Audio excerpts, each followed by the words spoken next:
Painted application ધોરણ 6 થી 12ના વિદ્યાર્થીઓ માટે અપડેટ થઈ ચૂકી છે. આ એપ્લિકેશનમાં શું છે?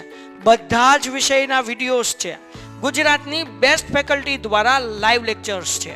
આઈએમપી પ્રશ્ન છે, ટેસ્ટ સિરીઝ છે અને ગુજરાતના તમામ વિદ્યાર્થીઓ સાથે તમે તમારી કમ્પેરિઝન કરી શકો છો. ગેમિફિકેશન છે અને બીજું ઘણું બધું. તો તમે એપ્લિકેશન ડાઉનલોડ ન કરી હોય તો ડિસ્ક્રિપ્શનમાં લિંક આપી છે. હમણાં જ પ્લે સ્ટોર ઉપર જાઓ અને એપ્લિકેશન ડાઉનલોડ કરો. ઘરે બેઠીને સરસ મજાનું ગુજરાતની જોરદાર ફેકલ્ટી સાથે ભણો, સારા માર્ક્સે પાસ થાઓ. ભારત સામાજિક વ્યવસ્થામાં સામાજિક સ્તર રચના સ્વરૂપે તરીકે જ્ઞાતિઓનું અસ્તિત્વ સદીઓથી રહ્યું. પહેલાના સમયની અંદર છે ને દીકરાઓ, જ્ઞાતિઓ હતી પણ જ્ઞાતિઓ આટલી બધી નહોતી. પહેલાના સમયમાં આપણા શાસ્ત્રોની અંદર વર્ણો હતા. વર્ણ એટલે જ્ઞાતિ. 4 જ્ઞાતિ હતી મુખ્ય. એમાં કઈ કઈ? બ્રાહ્મણ, ક્ષત્રિય, વૈશ્ય અને શૂદ્ર. આ જ્ઞાતિઓ જન્મ આધારિત નહોતી, કર્મ આધારિત. તમે કેવું કામ કરો છો એના આધારે તમારી જ્ઞાતિ નક્કી થાય. તમે જ્ઞાનનું કામ કરો છો, દાખલા તરીકે હું તમને ભણાવું છું, હું તમને જ્ઞાન આપું છું, હું તમને અભ્યાસ કરાવું છું, પછી હું ભલે ગમે તે ધર્મનો હોઉં, ભલે ગમે તે મારી જ્ઞાતિ હોય, પણ જે શિક્ષણ આપવાનું કામ કરે છે, જે પોતે સારો એવો શાસ્ત્રોનો વાંચન માણસ કરે છે, એની અંદર આટલું બધું નોલેજ છે, જ્ઞાન છે, તો એ માણસને શું ગણવાનો? એનું કર્મ જ્ઞાન આપવાનું છે, તો એને શું ગણવાનો? બ્રાહ્મણ. દાખલા તરીકે કોઈ માણસ છે એ આર્મીની અંદર જવાન છે, આર્મીની અંદર સૈનિકની અંદર નોકરી કરે છે, સૈન્ય ટુકડીની અંદર નોકરી કરે છે, તો એનું કામ છે દેશનું રક્ષણ કરવાનું, માતૃભૂમિનું રક્ષણ કરવાનું. તો એનું જ્ઞાતિ કઈ? તો એની જ્ઞાતિ થઈ ક્ષત્રિય.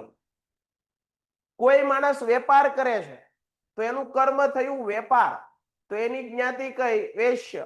કોઈ માણસ સેવા કરે છે તો એ માણસને શૂદ્ર ગણવાનો. સેવાભાવી માણસ હોય તો એને શૂદ્ર ગણવાનો.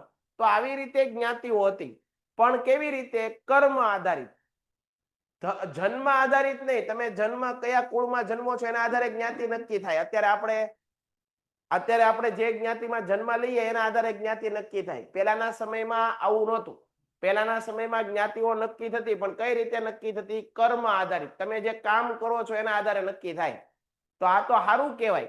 સારું કહેવાય ને? કર્મ આધારિત જ્ઞાતિ નક્કી થાય એ સારી વાત કહેવાય ને? આજે એવું છે નહીં. સમાજની જરૂરિયાતોની પરિપૂર્તિ શ્રમ વિભાજનના પાયા રૂપે કાર્ય આધારિત જ્ઞાતિઓ હતી. પ્રારંભિક પરિકલ્પના મુજબ 4 વ્યવસાયો પર આધારિત વર્ણ વ્યવસ્થા હતી. 4 વ્યવસાયો, 4 જ્ઞાતિઓ હતી. 4 જ્ઞાતિઓમાં એક હતી બ્રાહ્મણ, એક હતી ક્ષત્રિય, એક હતી વૈશ્ય અને એક હતી શૂદ્ર. જ્ઞાતિ આધારિત નિવાસ વ્યવસ્થા વ્યવસાયો હતા. આ વ્યવસાયને આધારે આવકના સ્ત્રોત રહેતા. સમાજમાં આવક જૂથના આધારે કેટલીક જ્ઞાતિઓ ઓછી આવક મેળવતી હોવાથી સમાજના અન્ય જ્ઞાતિ સમૂહોથી આર્થિક સ્થિતિમાં નબળી રહી.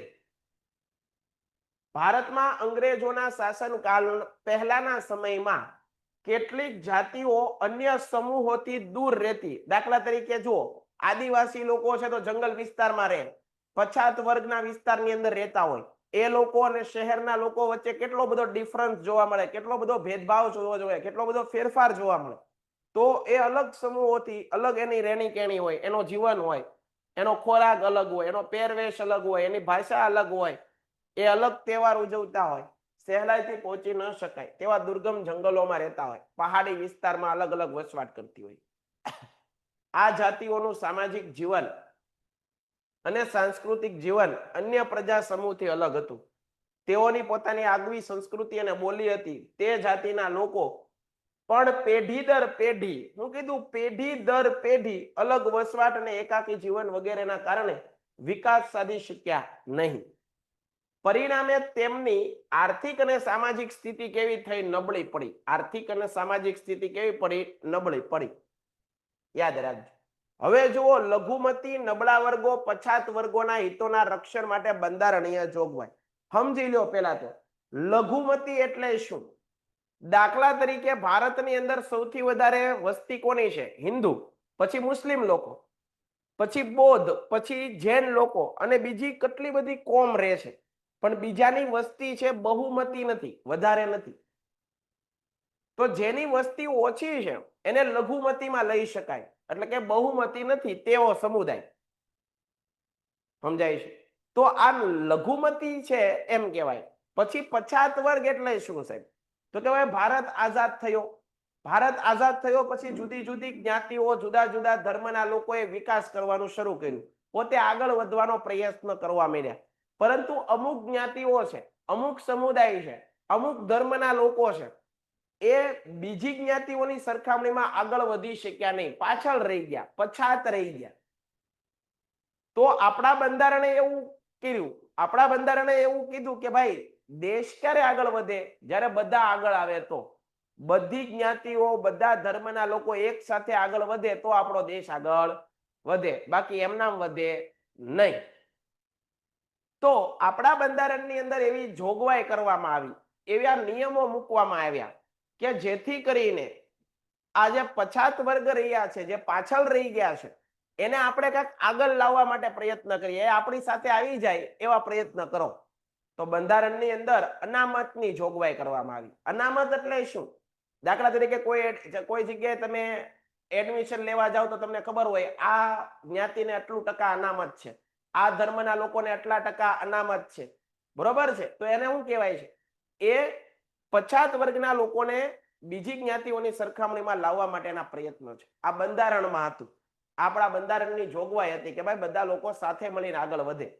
તો અનામતની વ્યવસ્થા કરવામાં આવી. ભારતના બંધારણમાં લઘુમતી, નબળા વર્ગો અને પછાત વર્ગના રક્ષણ અને કલ્યાણ માટે કલ્યાણ કરવાનું છે, એને હારવાર લઈ લેવાના છે, બરોબર? આપણે બધા હારવાર આગળ વધશું. એના વિકાસ માટે કેટલીક બંધારણની અંદર જોગવાઈ કરવામાં આવી. આ કાંઈ મેં લખેલું નથી, આ કોઈ પાઠ્યપુસ્તકના લેખકે નથી લખ્યું, બંધારણની અંદર આવી વાતો કરવામાં આવી છે.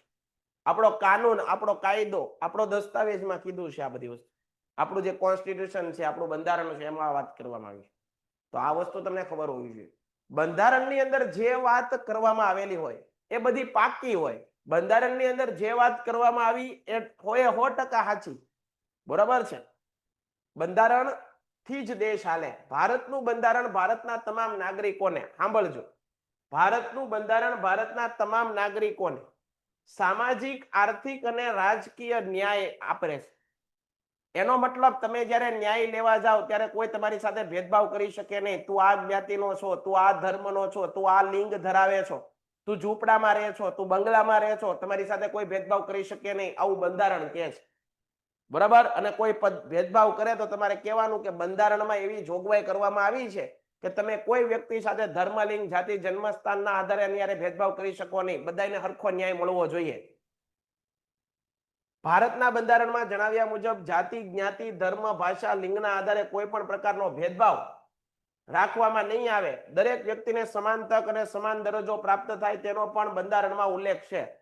આ ઉપરાંત રાજ્યને એવા પણ અધિકાર આપવામાં આવ્યા છે કે તે કલ્યાણકારી રાજ્યનું દાયિત્વ નિભાવવા અને નબળા અને પછાત વર્ગોની રક્ષા કરવી જોઈએ. અને મૂળભૂત અધિકારો પણ બંધારણમાં રહીને યોગ્ય પ્રતિબંધ લગાવી શકે છે. ધાર્મિક સ્વતંત્રતાનો અધિકાર, કોઈ પણ ધર્મનું પાલન કરવાની સ્વતંત્રતા આપવામાં આવે છે. આનો મતલબ સમજો, મારો ધર્મ હિન્દુ છે, મને મારો ધર્મ માનવાની, પાળવાની, અનુસરવાની, ફોલો કરવાની છૂટ આપી છે આપણા બંધારણે. પરંતુ હું કોઈ બીજા ધર્મના લોકોને ફરજિયાત મારો ધર્મ માને એવો આગ્રહ ન કરી શકું. હું એને ફોર્સફુલી ન કહી શકું. એની ઈચ્છા હોય તો એ સ્વીકારી શકે, પણ આપણે બળજબરી કરી શકાય નહીં. અથવા તો હું બીજા કોઈના ધર્મને હું નીચો ન કરી શકું, હલકો ન ગણી શકું, એને કઈ કહી ન શકું, બરોબર? દરેકને પોતાનો ધર્મ માનવાની છૂટ આપી છે. કોણે? બંધારણ. લઘુમતી, નબળા વર્ગો અને પછાત વર્ગના બંધારણ હક આપવા પાછળનો મુખ્ય ઉદ્દેશ એ છે કે તેઓને રાષ્ટ્રમાં સમાન તક, ન્યાય, દરજ્જો આપવો. રાષ્ટ્રની પંચવર્ષીય યોજનામાં પણ આ બધા વર્ગ માટે ખાસ ધ્યાન રાખવામાં આવ્યું છે. લઘુમતીઓ, લઘુમતી એટલે શું ભાઈ? તો કે ભાઈ ધર્મ કે ભાષાના આધારે કોઈ પણ પ્રદેશ, કોઈ પણ પ્રદેશમાં બહુમતી ન હોય, સંખ્યા ઓછી હોય એ જ્ઞાતિની, એ ધર્મના લોકોની સંખ્યા ઓછી હોય, લઘુમતી ન હોય તેવા લોક સમૂહને લઘુમતી કહેવામાં આવે છે. ભારતના બંધારણમાં લઘુમતી માટે વ્યાખ્યા આપવામાં આવેલી છે. આપણા બંધારણમાં તમે લઘુમતીની વ્યાખ્યા ગોતશો તો મળશે નહીં. પરંતુ એવું કીધું છે કે જેની વસ્તી ઓછી છે, જે જ્ઞાતિ જે સમુદાયના લોકોની વસ્તી ઓછી છે, દેશ કે પ્રદેશની વસ્તી અડધા કે તેથી ઓછી સંખ્યાના ધરાવતા લોક સમૂહને લઘુમતી કહી શકાય. લઘુમતીઓનો ખ્યાલ કોઈ પણ ધર્મ, ભાષા કે પ્રદેશ પૂરતો મર્યાદિત નથી. રાષ્ટ્રીય સ્તર પર લઘુમતીઓની જેમ જ રાજ્ય સ્તર પર સ્થાનિક અથવા પ્રાદેશિક લઘુમતીઓની નોંધ લેવી પડે છે. માટે જ રાષ્ટ્રીય સ્તર પર લઘુમતીઓની સંકલ્પના એ રાજ્યના સ્તરની સંકલ્પના કરતા જુદી જુદી હોય. બરાબર? એટલે કે જો લોક સમુદાયમાં કોઈ પ્રદેશ રાજ્યની વસ્તીના પ્રમાણમાં બહુમતી હોય તો રાષ્ટ્રીય અને લઘુમતી હોય તો તેની તક હોય છે. ટૂંકમાં એવું કહેવા માંગે છે કે જે સમુદાય જે જ્ઞાતિ એની સંખ્યા ઓછી હોય તો એને લઘુમતી કહેવાય, જે સમુદાય જે ધર્મના લોકોની સંખ્યા વધારે હોય એને બહુમતી કહેવાય. બરોબર? આપણા બંધારણે બેયને હારે રાખ્યા છે. આપણા બંધારણે એવું નથી કીધું જેની વસ્તી વધારે છે એનો વિકાસ થવો જોઈએ અને જે લઘુમતીમાં છે એની ઉપર ધ્યાન જ નહીં દઈએ, એવું નથી કીધું. આપણા બંધારણે એમ કીધું કે જે લઘુમતીઓ છે એનું પહેલા ધ્યાન આપવું જોઈએ અને બહુમતી છે એ બધાએ એક સાથે આગળ વધવું જોઈએ. બંધારણ કે સમજાય છે? ભારતમાં લઘુમતીઓને બહુમતીઓની જેમ જ અધિકારો સમાન ધોરણે મળ્યા છે. લઘુમતીઓની સંસ્કૃતિ, ધર્મ, લિપિ તથા ભાષાઓના સંરક્ષણ અને પ્રોત્સાહન માટે બંધારણમાં કેટલીક જોગવાઈઓ કરવામાં આવી છે. જેમ કે લઘુમતીઓના હિતો અને કલ્યાણના વિકાસ માટે રાષ્ટ્રીય લઘુમતી પંચની રચના કરવાની. જે જ્ઞાતિ જે સમુદાયના લોકોની સંખ્યા ઓછી છે એ લોકોની સાથે કઈ અન્યાય ન થાય એટલા માટે સરકારે એક પંચ બન્યું, એક સંગઠન બનાવ્યું, એને કહેવાય રાષ્ટ્રીય લઘુમતી પંચ. આ રાષ્ટ્રીય લઘુમતી પંચનું કામ શું છે? કોઈની સાથે કોઈ લઘુમતી કોમના માણસ સાથે અન્યાય થાય તો એને ન્યાય આપવાનું કામ. એનું કામ શું છે? ન્યાય આપવાનું કામ છે ભાઈ. બરાબર? તો આ વસ્તુ તમને આવડવી જોઈએ. ધાર્મિક સ્વતંત્રતાનો અધિકાર લઘુમતીઓને વિશ્વાસ અપાવે છે કે તે પોતાના ધર્મના પ્રચાર, પ્રસાર અને પ્રોત્સાહન માટે પ્રયત્ન કરી શકે. કાયદો બળપૂર્વક ધર્માંતરણને માન્ય રાખતો નથી. મેં તમને કીધું હું જે ધર્મ માનું છું એ મારી આસ્થા છે. મારે બીજા કોઈને મારા ધર્મમાં ફરજિયાત બળજબરીથી બોલાવી શકાય નહીં.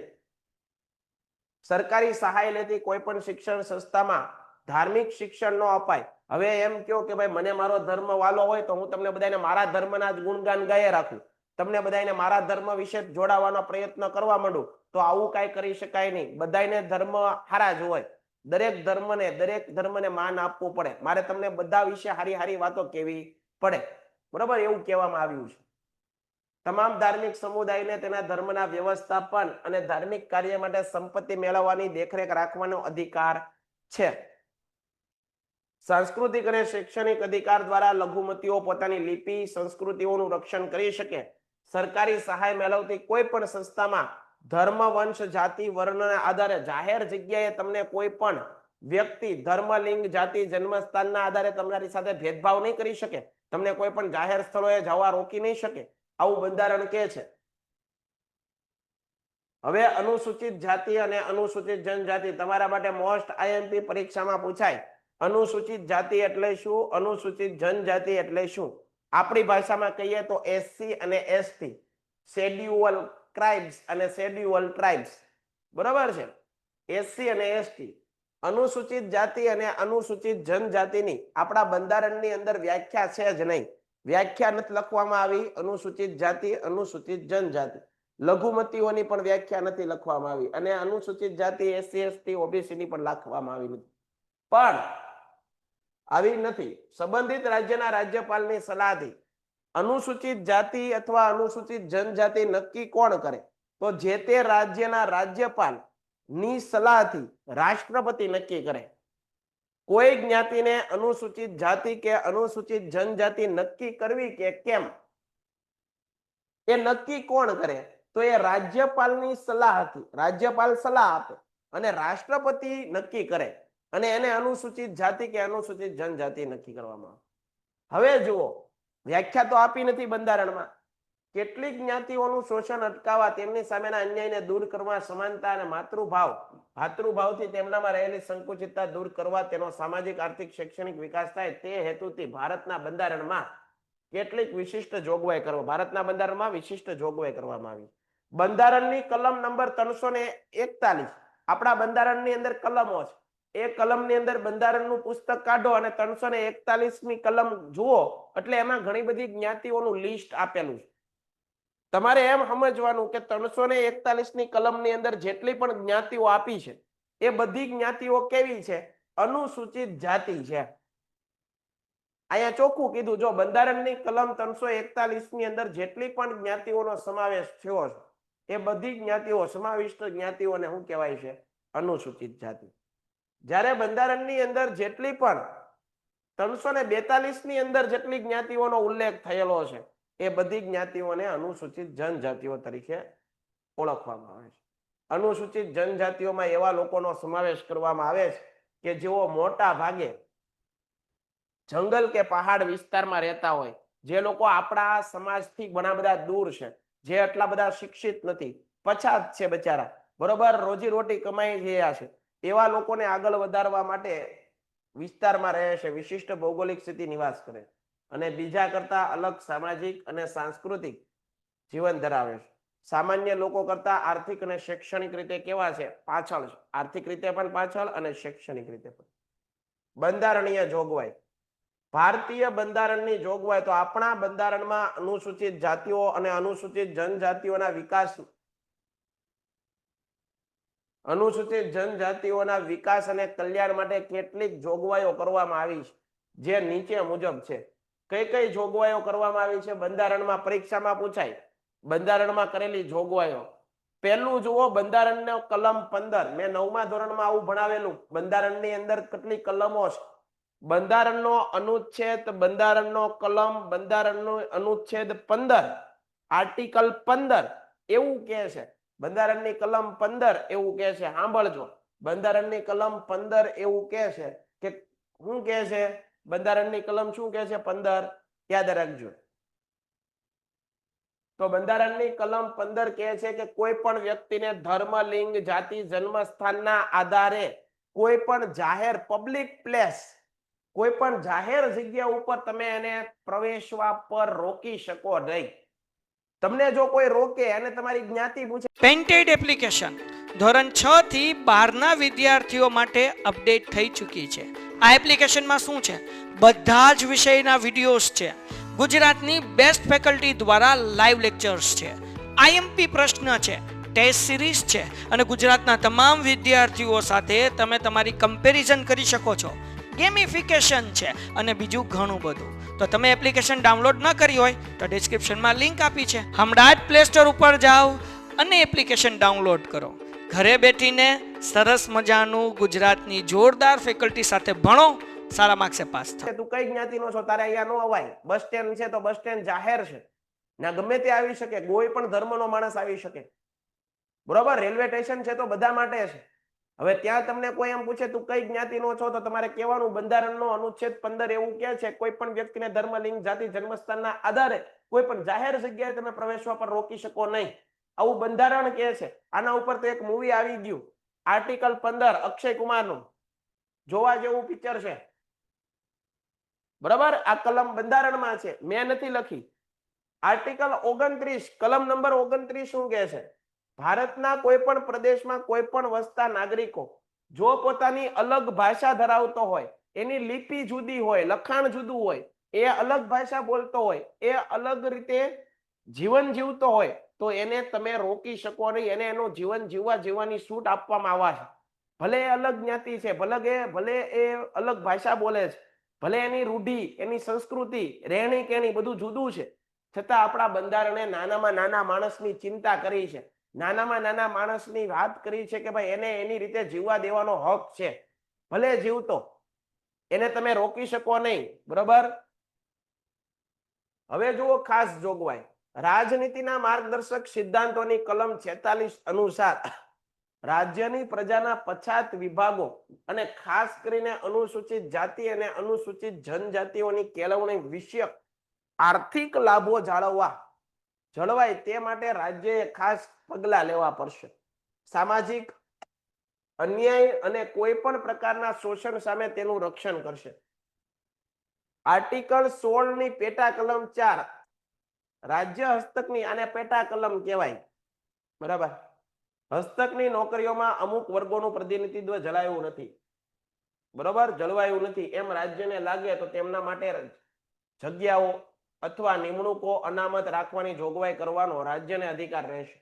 આર્ટિકલ 330, 332, 334 પ્રમાણે અનુસૂચિત જાતિ અનુસૂચિત જનજાતિના લોકો માટે રાજ્યની વિધાનસભા તેમજ કેન્દ્રની લોકસભા તેમના માટે કેટલીક બેઠકો અનામત રાખવામાં આવી છે. કેન્દ્રમાં રાજ્યસભાની કોઈ પણ બેઠક અનામત રાખવામાં આવી નથી. આ ઉપરાંત જુદી જુદી પંચવર્ષીય યોજનાઓ હેઠળ છાત્રાલયોની રચના, શિષ્યવૃત્તિની યોજના અને વિવિધ પ્રતિયોગ્યતા કસોટી માટે તાલીમ, માર્ગદર્શન વર્ગો શરૂ કરવામાં આવ્યા છે. શૈક્ષણિક વિકાસાર્થે આશ્રમ શાળાઓ શરૂ કરવામાં આવી છે.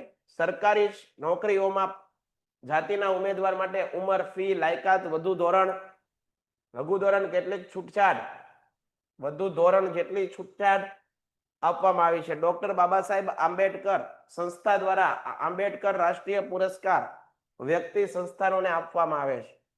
જે નબળા વર્ગોને સામાજિક સમજ, ઉદાર પરિવર્તન ક્ષમતા, ન્યાય અને માનવ ગરિમા માટે કાર્ય કરતા હોય અનુસૂચિત જાતિ અનુસૂચિત જનજાતિના કલ્યાણ અને વિકાસ અર્થે રાજ્યમાં અલગ અલગ વિભાગ કેન્દ્રના વિશિષ્ટ અધિકારીની નિમણૂક કરવામાં આવી છે. આ ઉપરાંત રાષ્ટ્રીય કક્ષાએ જાતિઓ માટે રાષ્ટ્રીય આયોગની સ્થાપના કરવામાં આવી તેમજ રાજ્ય અને કેન્દ્ર સરકાર દ્વારા આ જાતિઓના સામાજિક, શૈક્ષણિક, આર્થિક વિકાસ માટે વિવિધ પ્રકારની યોજનાઓ શરૂ કરવામાં આવી. ફક્ત અનુસૂચિત જાતિ માટેની જોગવાઈ બંધારણની કલમ 17 અન્વયે અસ્પૃશ્યતા નાબૂદ કરવામાં આવી છે. બંધારણની કલમ 17 એના અનુસાર અસ્પૃશ્યતા નાબૂદ કરવામાં આવી છે. અસ્પૃશ્યતા સંદર્ભે કોઈ પણ સ્વરૂપે કરાતું આચરણ સામાન્ય છે, અમાન્ય છે. અસ્પૃશ્યતામાંથી ફલિત થતી કોઈ પણ ગેરલાયકાતો અમલ કરવો કાયદાની રૂએ શિક્ષાપાત્ર ગુનો છે. આર્ટિકલ 25 પ્રમાણે રાજ્યોના સામાજિક કલ્યાણ અને સુધારણા માટે કે જાહેર ગણી શકાય તેવી હિન્દુ ધાર્મિક સંસ્થાઓને હિન્દુઓના તમામ વર્ગો અને વિભાગો માટે સાર્વત્રિક પ્રવેશ માટે સમાન કાયદો કરવાનો, અગર તે અંગેનો અમલ હોય તો કાયદો ચાલુ રાખવાનો અધિકાર છે. આમ હિન્દુઓના ઉલ્લેખમાં શીખ, જૈન અને બૌદ્ધ ધર્મ પાળનારાઓ, હિન્દુ ધાર્મિક શીખ, બૌદ્ધ, જૈન ધાર્મિક સંસ્થાઓનો પણ ઉલ્લેખ, ધર્મ પાળનારાઓ હિન્દુ ધાર્મિક સંસ્થાઓના ઉલ્લેખમાં શીખ, બૌદ્ધ અને જૈન ધાર્મિક સંસ્થાઓનો પણ ઉલ્લેખ છે. ફક્ત અનુસૂચિત જાતિ માટેની જોગવાઈઓ આર્ટિકલ 19 ની પેટા કલમ 5 માં રાજ્યના રાજ્યપાલ અનુસૂચિત જાતિઓના હિતમાં સર્વ નાગરિકોને ગમે તે પ્રદેશમાં આવજા કરવાના અથવા કોઈ પણ વેપાર ધંધો કરવાના સામાન્ય હકો પર નિયંત્રણ મૂકવાની સત્તા આપે છે. તેનાથી અનુસૂચિત જાતિના વિસ્તારમાં જમીનની ફેરબદલી, નાણાં ધીરનાર અને અન્ય પ્રકારે અનુસૂચિત જાતિઓના થતા શોષણને અટકાવવા તેનાથી તેનું રક્ષણ કરવા ખાસ કાયદાઓનો અધિકાર છે. નિષ્કર્ષ, અનુસૂચિત જાતિ અનુસૂચિત જનજાતિ અને પછાત વર્ગના વિકાસ માટે સરકાર દ્વારા વિવિધ પ્રકારની યોજનાઓ અને કાર્યક્રમો કરવામાં આવી રહ્યા છે, જેના કારણે તે લોકોની સ્થિતિમાં સુધાર થઈ રહ્યો છે, જેનામાં ઘણા લોકોને સામાજિક, આર્થિક, રાજકીય ક્ષેત્રે આગળ વધવાની તક મળી. આતંકવાદ એ એક વૈશ્વિક સમસ્યા. 21મી સદીમાં આતંકવાદ માનવ સમાજ માટે એક સમસ્યા છે. 21મી સદીમાં આતંકવાદ એ માનવ સમાજ માટે શું છે? મોટી સમસ્યા છે. વિશ્વના કેટલાક દેશો દ્વારા ફેલાવવામાં આવતો આતંકવાદ આજે વૈશ્વિક સમસ્યા બની. આતંકવાદ છે આખા વિશ્વની અંદર છે. જુઓ તમે, આજે લોકોને ડર સતાવે છે, બરોબર? અને કોણ આતંકવાદને ફેલાવે છે એ પણ તમને બધાને ખબર છે. આતંકવાદ માનવ અધિકારોનો નાશ, વિનાશ અને ભય અને અરાજકતા, હિંસા, અશાંતિ વગેરે ઉત્પન્ન કરે.